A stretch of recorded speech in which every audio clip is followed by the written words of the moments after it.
అది అన్ని జనులకు అర్థమయ్యేది కాదు. ఇట్లా పగ తీర్చుకోవడానికి వచ్చిన వాళ్ళకి అర్థమయ్యేది కాదు. ఏదో విత్తనాల గురించి చెప్పాడని వెళ్ళిపోయేవాడు. ఇంటికి వచ్చాక ప్రభు అడిగారు, విత్తనాలను గురించిన ఉపమానం మీకు అర్థమైందా?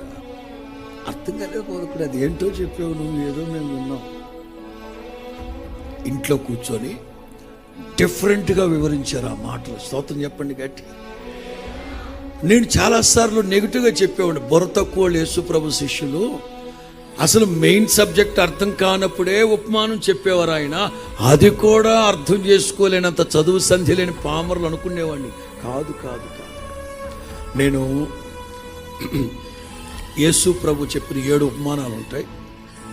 7 ఉపమానాల గురించి ఒక వర్తమానం చెప్పేటప్పుడు ఈ వ్యాఖ్యానం మీకు తెలియపరుస్తాను. ఎందుకు అంటే శత్రువులకి ఈ చెప్పాలనుకున్న డైరెక్ట్ సబ్జెక్ట్ అర్థం కాదు.